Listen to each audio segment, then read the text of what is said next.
Hello everyone, welcome back. In this video, we are going to start the chemical properties of amines. Amines के methods of preparation हम लोगों ने complete कर लिए थे और इस लेक्चर में हम लोग chemical properties amines की डिस्कस करने वाले हैं.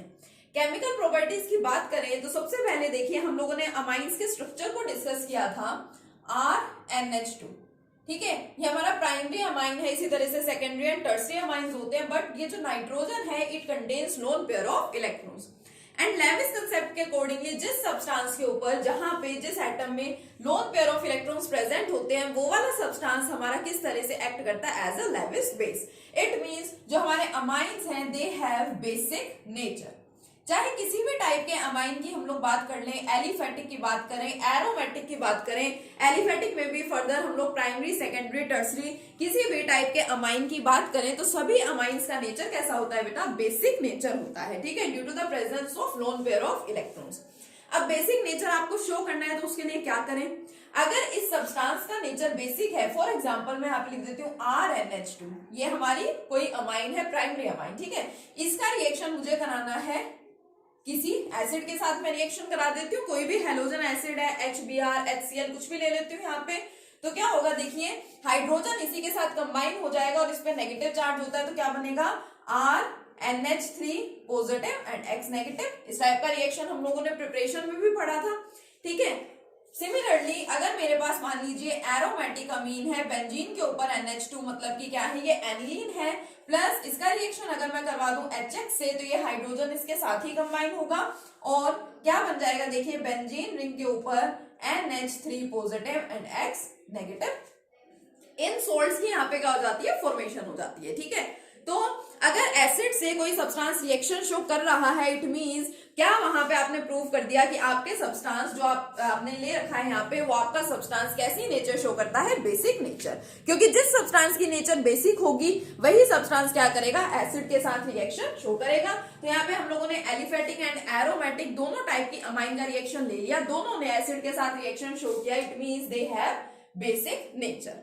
सेकेंड हम लोग क्या कर सकते हैं, हम यहाँ पे स्ट्रॉन्ग बेस या वीक बेस के बारे में भी आइडेंटिफाई कर सकते हैं. आपको पता है bye knowing the value of Kb.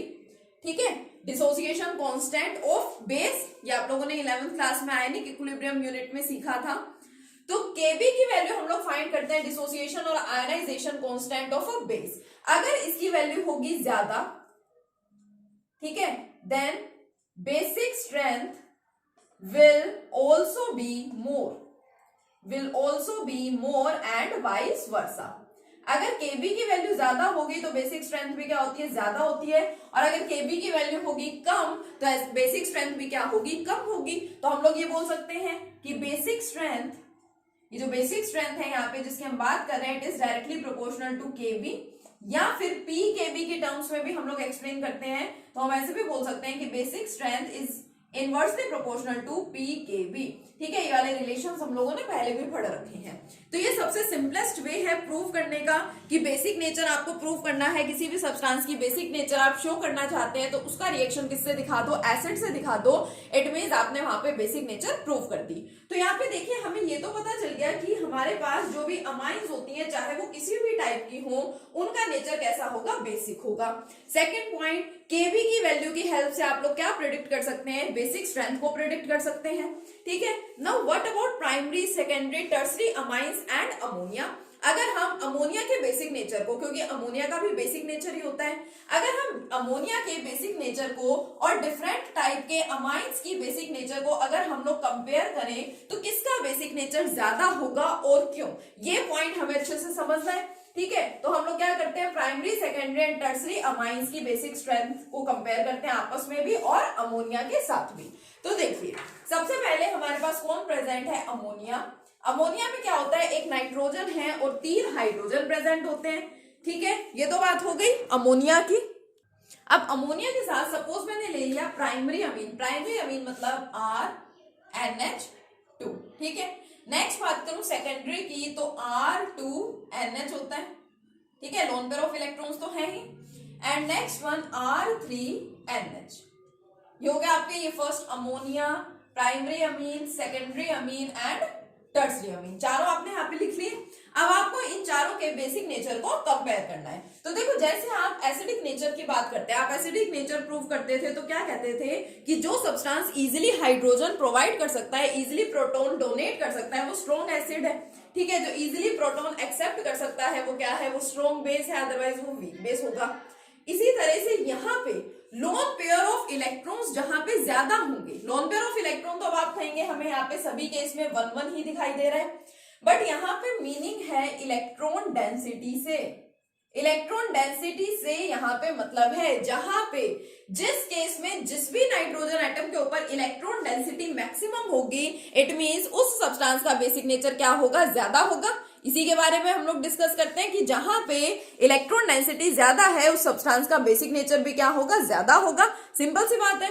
तो यहाँ पे देखिए प्रेजेंट है आपका एल्काइल ग्रुप इन तीनों केसेस में। फर्स्ट केस में तो ये हमारा एल्काइल ग्रुप है। एल्काइल ग्रुप के केस में आप लोगों ने 11th क्लास में इंडक्टिव इफेक्ट को पढ़ रखा है।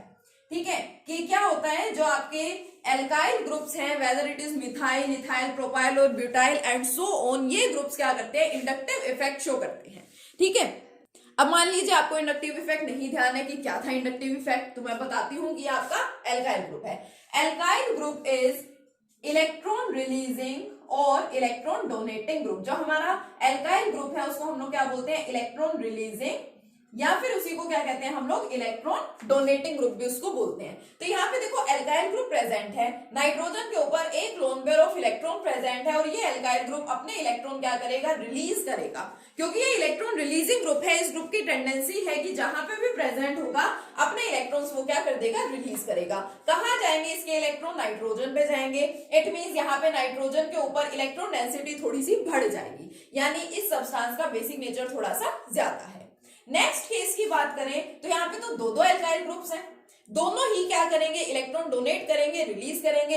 ये भी अपने इलेक्ट्रॉन दे रहा है नाइट्रोजन को, ये भी अपने इलेक्ट्रॉन दे रहा है नाइट्रोजन को, यानी इलेक्ट्रॉन डेंसिटी नाइट्रोजन पे और ज्यादा बढ़ गई, तो इसका बेसिक नेचर क्या हो गया, और ज्यादा बढ़ गया as compare to the primary.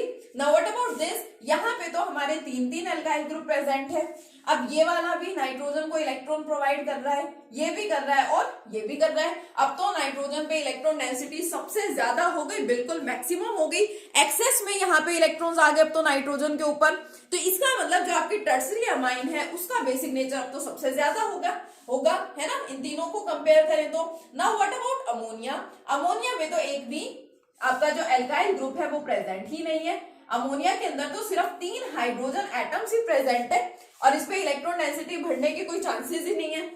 It means जो हमारा अमोनिया है उसका बेसिक नेचर हमेशा कम होगा as compare to the amines. चाहे प्राइमरी अमाइन की बात करें, सेकेंडरी की करें या फिर टर्सरी की करें, अमोनिया का बेसिक नेचर आपको क्या मिलने वाला है, सबसे कम मिलने वाला है। तो आप सिंपली यहाँ पे बोल सकते हैं कि जो हमारे अमाइंस है, ठीक है, जो हम लोगों के पास अमाइंस होते हैं, whether it is primary, secondary और टर्सरी, इनका बेसिक नेचर ज्यादा होता है। क्यों?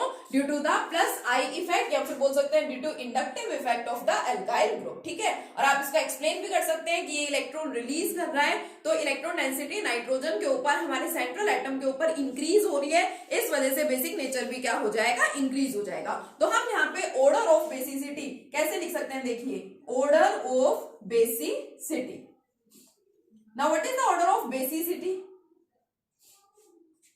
ठीक है, बेसिसिटी का ऑर्डर क्या है, टर्सरी वाला सबसे ज्यादा दिख रहा है हमें, टर्सरी का बेसिक नेचर, उसके बाद सेकेंडरी, उसके बाद प्राइमरी, और अमोनिया तो क्या आएगा, सबसे लास्ट में आएगा। ठीक है, लेकिन ये वाला केस, ये वाला ऑर्डर जो आपको मैंने बताया है, ये किसके लिए है, ओनली फॉर गैसियस फेज। अब अगर मैं आपको कहूं कि हमारे पास कोई अमाइंस प्रेजेंट है, प्राइमरी, सेकेंडरी, टर्सरी अमाइंस है, अमोनिया है हमारे पास, अगर ये सब गैसियस फॉर्म में प्रेजेंट है, गैसियस फेज में प्रेजेंट है, तब तो ये वाला ऑर्डर वहां पे फॉलो किया जाएगा। लेकिन अगर मान लीजिए हम बात करें एक्वस फेज की, कि अब हम लोगों के पास जो अमोनिया है, प्राइमरी, सेकेंडरी और टर्सरी अमाइंस है, वो कहाँ प्रेजेंट है, वो एक्वस फेज में प्रेजेंट है। तो जो ऑर्डर है वो ये नहीं रहता, ऑर्डर क्या हो जाता है, चेंज हो जाता है। This is the order only in case of gaseous phase. Aqueous phase में ये ऑर्डर चेंज हो जाता है। क्या कहा गया कि गैसियस फेज के अंदर तो हम लोग इंडक्टिव इफेक्ट से इस ऑर्डर को इजीली समझ सकते हैं, बट अगर हम लोग बात करते हैं एक्वस फेज की, तो वहां पे काफी सारे इफेक्ट्स आ जाते हैं। वहां पे इंडक्टिव इफेक्ट भी होता है, अब अगर हम लोग एक्वस सॉल्यूशन ले रहे हैं तो ऑब्वियसली वहां पे सोल्वेशन इफेक्ट भी होगा, ठीक है, क्या होगा वहां पे, सोल्वेशन इफेक्ट, वहां पे स्टेरिक हिंड्रेंस का भी इफेक्ट हो सकता है।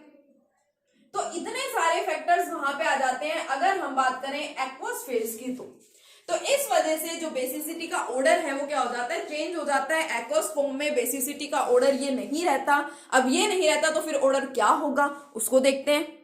देखिए अमोनिया का तो बेसिक नेचर हमेशा सबसे कम ही रहना है, क्यों, क्योंकि उसके अंदर तो एल्काइल ग्रुप प्रेजेंट ही नहीं है। उसके अलावा हमारे पास 1 डिग्री है, 2 डिग्री है और 3 डिग्री है, मतलब इन चारों का बेसिक नेचर हम लोगों को क्या करना है, कंपेयर करना है। बात कर रहे हैं हम एक्वस फेज की, और एक्वस फेज में ये सभी फैक्टर्स क्या करेंगे, मेन रोल प्ले करेंगे। और एक्वस फेज की भी बात करें तो दो अलग अलग ग्रुप्स के लिए ये जो आपका ऑर्डर है वो गिवन है। एक तो आपके पास है एल्काइल के केस में, कि मान लीजिए आपके पास है एल्काइल ग्रुप वाली अमाइन, ठीक है, मिथाइल अमाइन है, ये है CH3 ट्वाइस, ये प्राइमरी हो गया, ये सेकेंडरी हो गया, इसी तरह से ये क्या हो गया, टर्सरी हो गया, ठीक है। और एक है हमारे पास इथाइल वाला, ये इथाइल की प्राइमरी अमाइन है, ये इथाइल की सेकेंडरी अमाइन है, और ये क्या है, इथाइल की टर्सरी अमाइन। अब इस केस में क्या होगा, तीनों के केस में मिला जुला इफेक्ट देखा जाता है, इंडक्टिव इफेक्ट भी, सोल्वेशन इफेक्ट भी, स्टेरिक हिंड्रेंस वाला भी, ये सारे फैक्टर्स देखे जाते हैं। तो देखो अभी गैसियस फेज के अंदर जो टर्सरी हमारा अमाइन है उसका बेसिक नेचर सबसे ज्यादा था। अब यहाँ पे इन दोनों केसेस में टर्सरी का तो है नहीं, सिंपल सी बात है, ना ही प्राइमरी का है। जो इंटरमीडिएट है, जो बीच वाला बच गया, उसका बेसिक नेचर दोनों केसेस में सबसे ज्यादा है। ये वाला केस हमें ध्यान रखना पड़ेगा, ऐसे कोई एक पर्टिकुलर फिक्स रीजन नहीं है, सभी के मिक्स इफेक्ट को देख करके ये ऑब्जर्व किया गया कि दोनों केसेस में जो हमारे सेकेंडरी अमाइंस है उनका बेसिक नेचर सबसे ज्यादा है। अब उसके बाद जो हमारे मिथाइल ग्रुप की अगर बात करें तो इस केस में आता है सेकेंडरी के बाद प्राइमरी एंड देन टर्सरी, और इथाइल के केस में आता है सेकेंडरी के बाद टर्सरी देन प्राइमरी। अभी आपको क्या करना पड़ेगा, आपको इसकी क्रैमिंग करनी पड़ेगी, आपको इसको ध्यान रखना पड़ेगा, बट क्रैमिंग करने के लिए भी तो कुछ ट्रिक्स होती है। यहाँ पे क्या ट्रिक है, देखो ये आपका छोटा ग्रुप है और ये आपका बड़ा ग्रुप है। छोटे बड़े का मतलब यहाँ पे एक ही कार्बन आइटम है और यहाँ पे दो कार्बन आइटम है। दोनों केसेस में सेकेंडरी वाला तो पहले आ जाएगा, सेकेंडरी वाला आ गया, उसके अलावा बचा कौन है, 1 डिग्री एंड 3 डिग्री। दोनों में से छोटा कौन है, 1 छोटा है, 1 और 3 में से तो 1 छोटा होता है ना। तो छोटे वाले ग्रुप के साथ पहले कम नंबर आएगा, प्राइमरी का नंबर आएगा, उसके बाद जाएगा टर्सरी। और ये बड़ा ग्रुप है, ज्यादा carbon atoms as compare to this, तो सेकेंडरी के बाद यहाँ पे था इस केस में टर्सरी, फिर था प्राइमरी, और सबसे लास्ट में दोनों केसेस में, और दोनों केसेस में क्या, गैसियस फेज में भी लास्ट में कौन आएगा, अमोनिया आएगा। ये हमने यहाँ पे जो आपके सामने भी लिखा हुआ है, ये बात कर रहे हैं हम लोग एक्वस फेज की। तो बेसिक नेचर आपको ध्यान रखना है, बेसिक नेचर से रिलेटेड क्वेश्चन पूछा जाता है एग्जाम में, और मोस्ट प्रोबेबली चांसेस होते हैं इनके बारे में ही पूछे जाने के, ठीक है। तो विद रीजन आपको ये कंसेप्ट अच्छे से क्लियर होना चाहिए। तो ये हम लोगों की फर्स्ट केमिकल प्रॉपर्टी हो गई है अमाइंस की, जिसमें हम लोगों ने अमाइंस के बेसिक नेचर को एक्सप्लेन किया। अब नेक्स्ट लेक्चर में कंटिन्यू करेंगे बाकी केमिकल प्रॉपर्टीज के साथ। Okay, thank you.